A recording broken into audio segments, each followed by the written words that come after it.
Aloha! Today we're going to talk a little bit about craftsmanship, and I'm going to review some techniques that are going to help you. Craftsmanship is extremely important in your artwork. When your artwork shows good craftsmanship, it means it's ready to put on display for your family and your friends. That also means that your artwork will be ready to be photographed and shared with others. Take your time with your art. Take pride in the hard work that you put into it. Be careful with your materials, and your artwork will always look gallery ready. So, let's get started. This part of the video, I will be demonstrating how to use a pencil to shade in an area. Often when I'm adding color, I consider outlining. I don't have to do that at this time, but I could if I wanted to. I choose what is the most comfortable angle for me to color at or to shade in. So for me, I normally like to go at a diagonal. Some people prefer up and down, some people prefer horizontal. I like a diagonal. Small strokes along my edges and filling in the space gently, taking extra good care near the edges. If I were creating this to be in 3D, I would consider doing my strokes in a more rounded fashion to make it seem like it's more rounded. At this time, I am simply trying to fill the space.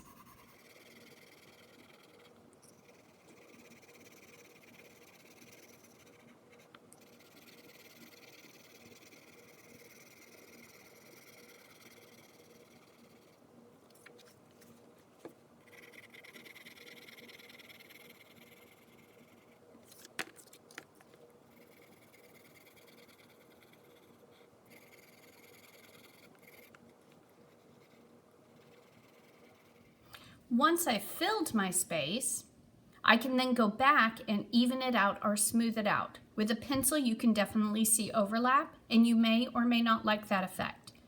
Once it's filled, and if I want to make it darker, if I want to smooth it out, I can actually move back on my pencil and go back over it. I'm overall keeping the same angle, and I'm being very careful near the edges. Certainly, the darker that I go,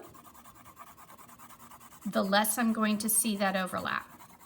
The darker that I want, the more pressure I would put, and I can make this darker and darker and darker. And right now, I'm just using a plain number 2 pencil. That is how to shade or add value with a pencil. At this time, I'm going to demonstrate how to use a crayon to add value.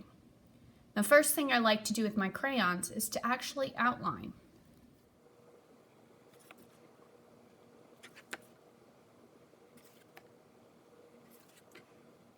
Now, the next thing I want to remember to be very careful of is that I'm using mainly just my hand, okay? This is not a full arm movement. This is small strokes with just my hand and mostly just my fingers. I start light because I can always get darker.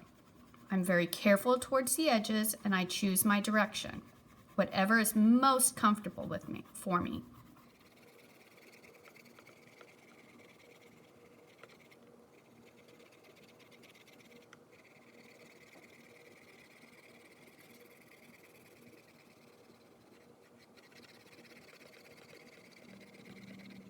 So I'm right here at the end. I'm going to flip it over.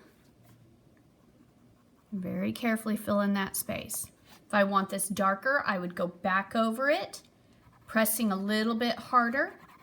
Layering your levels mean that you have more control. So if you start light and you get darker, you have a lot more control.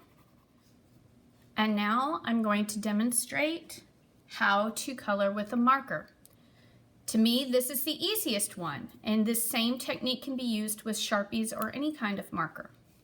If you have a large area to color, it's better to have a wider tip.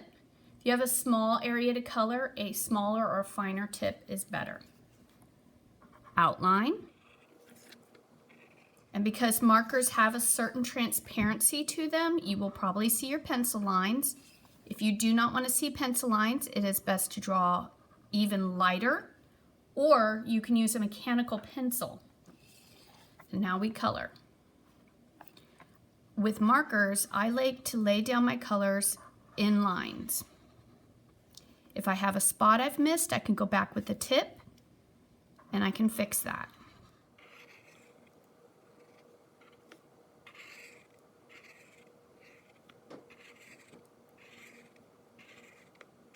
I'm using the side of my marker when I fill big spaces, and done. Quick and simple.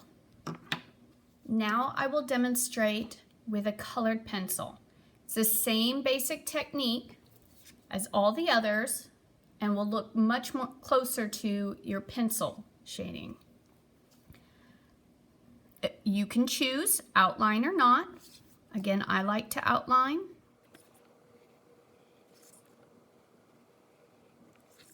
I do have a video out on how to do value, which differs from this in that you can make things look more 3D by adding more pressure and adding darkness to one area as opposed to another area. It's a great way to add value to make something look more rounded.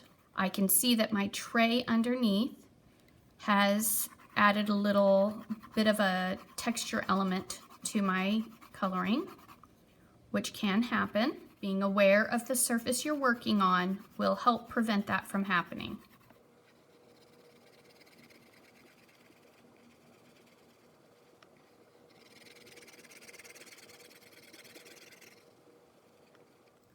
The next technique will be painting.